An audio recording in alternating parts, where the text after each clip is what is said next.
Hi, it's Bianca, and as the queen of making costumes out of regular-ass clothes, I give you my Halloween guide to last-minute costumes. So we've got a few categories. We've got witches, demons, and goth girlfriends. We've got TV and movie characters, including cartoons. We've got the makeup is your costume boys and gals, and we've got super duper last minute, aka ears.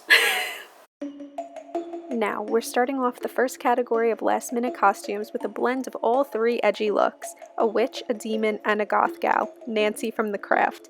She could fall under the cosplay category as well, but considering she is a powerful, scarily intriguing, and dangerous being, we'll just put her first to be safe. All of the pieces for this look were found in my closet. The goth plaid skirt I just so luckily had, and I'm pretty sure at this point everyone has a white long sleeve tee. Throw on a choker, some rosary beads, or a cross necklace if you got them, slick your hair in a bun, and bam, you've got the ultimate last minute costume. You can also just throw on a cape with a cute-ass monochrome layered look, and you're a vampiress of sorts.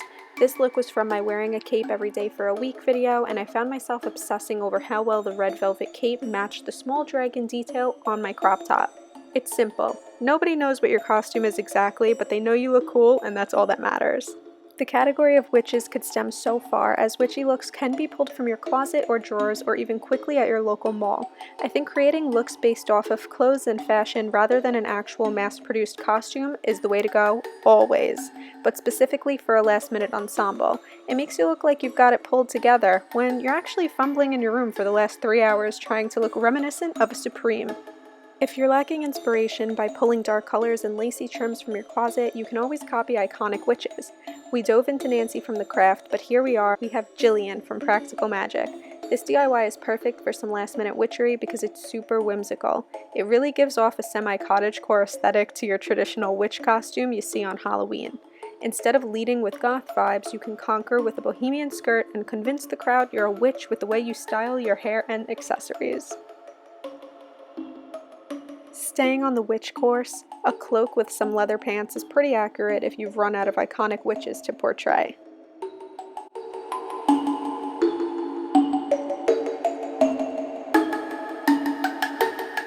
But just in case you suddenly remember you can also recreate cartoon witches, here's a Hex Girl look from Scooby-Doo. I've seen Comic-Con girls kill this look, but for my look I've paired together reds and blacks to be Thorn, the lead singer of the evil cartoon girl group. But you can always pair together greens and blacks or blues and blacks to be either Dusk or Luna. As long as you throw on some makeup to be reminiscent of the cartoon characters, I think you have a very fair shot at becoming the Halloween Battle of the Costume winner. And lastly, in the edgy category, we have the ultimate goth girlfriend, Sam from Danny Phantom. It also helps if you've got a partner for this cosplay. I DIY'd this entire costume by cutting out white felt for Sam's skull, sewing it onto a crop top, and cutting out green felt and sewing it onto a leather skirt. I emphasized the cosplay by recreating Sam's purple accents with makeup and obviously did the same for Danny's outfit. As this look reigns as both the queen of goth girlfriends, it also serves as my #1 favorite cosplay. Leading the way into the second last minute costumes category, TV and movie show characters, aka cosplays. This couple's costume is such a fun one to recreate, and I honestly think as a last minute DIY, it could work if you've got some energy to get crafty. To be honest, couples costumes is a whole different ballgame, but if you have a favorite cartoon or even slightly relate to a character from your childhood, I think this could work for you. Cosplays to me are all about the DIY aspect. I'm grateful that I know how to sew, so most of my Halloween costumes, regardless of if they're last minute, are handmade. I think it's important to know how to style clothes and buy inexpensive items to create the ultimate cosplay.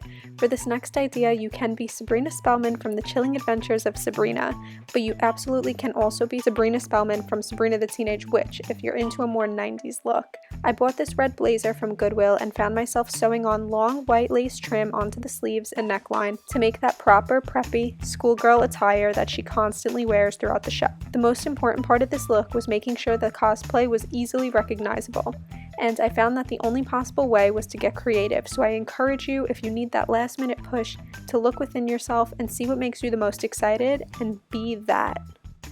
Now boys, I didn't forget about you. This is Jordan cosplaying as Crybaby with Johnny Depp. Throughout life, people have always said Jordan has similar features to young Johnny, so banking on that concept, I always sort of flock toward recreating characters that Johnny has starred in. This one's easy because although Crybaby is just a greaser, it feels like you're dressing as something more because it's not just an aesthetic. Quickly, let's touch upon slightly creepier cosplays, Coraline. Coraline has been a huge trend in Halloween for the past few years, and I did this look 2 years ago with my friend, and it was one of the more cool cosplays I've ever been.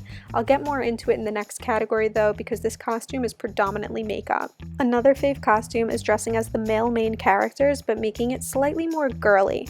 Edward Scissorhands is one of my favorite movies, and I think recreating anything Tim Burton is a shoo-in for a good time. I have 2 looks for Edward Scissorhands, one with leather pants and one with a buckled goth skirt. Actually, the same skirt worn for Nancy from The Craft. I like to repurpose costumes and clothing because it's the key to last-minute DIYs. Staying in the realm of Tim Burton, you can also be Lydia Dietz, an easy last-minute look if you own a lot of lace. Everyone's got a black dress, skirt, or pants somewhere in their closet, so as long as you layer up with a poncho, scarf, or headpiece, you've got yourself a Lydia. What could even make it better is if you have an old camera somewhere to carry around. They actually even sell the handbook for the recently deceased on Amazon if you want to prime ship it to your house before your Halloween gathering. And actually, they even sell a purse at Hot Topic too. On a girlier and more pink note, you can be Trixie Tang from The Fairly Odd Parents. An easy costume if you're in a rush because all you need is a pink sweater, white shorts, or a skirt, and a pink headband. Honestly, if you had a pink bandana too, I feel like that would work. And if you're feeling saucy, you can always be Janet from Rocky Horror Picture Show, which is literally just lingerie or some form of what looks like an undergarment. Make sure they're white and bang, you're ready to do the time warp. Lastly, and most recently in the cosplay category, you can be something from Nintendo or any other gaming character. Jordan and I dressed as a Pikmin and Olimar from the video game Pikmin, and I guess this is more difficult last minute look, but if you could pull it off, holy hell, you're unstoppable. I have an entire video dedicated to how we created this look and most of the looks in this specific video, so I'll make sure to link them up top, so browse all you want. Special effects is an awesome route to go in if you don't know what to be. I'm not a professional, but my friend kills Halloween each year and creates some of the most iconic characters with strictly makeup. So if you're looking for inspiration, I highly recommend searching up makeup artists or just taking a trip to the Halloween store and seeing what latex pieces you can glue on your face. Something with fake blood will always look cool no matter how sloppy you end up making it. I feel like TikTok is also a great place to browse how-tos. It's sort of like a trial and error. If it comes out bad, oh well. The character you're trying to be is most likely dead anyway, so it's fitting. My own personal makeup skills are not on as par as I would like them to be, but they get the job done and that's what counts. For this look, I was simply an Instagram filter, but theoretically speaking, I'm almost positive I accidentally transformed into an e-girl. They're basically the new scene kid, but they don't listen to metal, they listen to rap, so big disconnect, but either way, you can throw on some fake tattoos and just vibe out this Halloween. Now getting back into the Coraline DIY, I have an entire video on the tutorial of this look from 2 years ago if you're into it, but for example, all we really did was make my face super pale, add freckles, blush, gave myself doll-like eyebrows, and eyelash glued buttons on my eyelids. That was particularly interesting, so if you have a friend that's willing to help you, you might want to call him up. I always get sunk back into a Tim Burton world, so here's the Corpse Bride. I find the Corpse Bride heavily relying on makeup, and as someone who has never worked with face paint before, I used blue eyeshadow instead. I used darker blues and purples to contour, and lighter blues and white highlight in order to recreate Emily's big eyes. This was definitely not perfect, but the way it came out from an absolute amateur is pretty decent, so if you want to dabble in the art of painting your face blue, go for it. Throughout the years, I'd like to say I've gotten better at makeup, but I mainly think it's because I've somewhat expanded my makeup collection. For instance, a few days ago I posted a video where I turned myself into a Tim Burton character, and I think I did a pretty good job. Basically, I just created a character that doesn't exist, so if you're absolutely so stuck on what to be, and you haven't yet sparked anything from this video, then just create your own character. Or if you've got a funky wig laying around, be an art pop, cartoon, or any other person who wears a wig. There are so many characters with funky hair colors, and if you're not into playing dress up, just pop on some cartoon features and the wig and call it a damn day. Finally, the last category, go-to looks. Go-to looks are simple. It's whatever the hell you have in your closet that sparkles or purrs. Wear it and you're set. For instance, this is an old dance competition costume from when I was literally 12 years old. Does it still fit? Kinda. Will I wear it eventually for Halloween? Absolutely. It's an easy way to make something old new again, and I think that's the most fun you'll ever have. You can also just go as an aesthetic like I mentioned earlier. If you have a beautiful, long, lacy, and frilly dress, go as a colonial woman. Go as someone from the Salem witch trials. Go as a cottagecore gal. Go as a fortune teller because you wish you had a sixth sense. Go as a fairy garden whisperer. Go as an ex-Disney princess. Go as your favorite fictional character. Go as your least favorite fictional character. Go as someone who just wants to have fun. Go as whoever you want, because at the end of the day, the most important thing about Halloween is that you get to be whoever you want and you get to feel the magic and the power in the air, and I think that's really special. Oh, and if nothing in this video helped you at all, just wear a pair of ears and scram.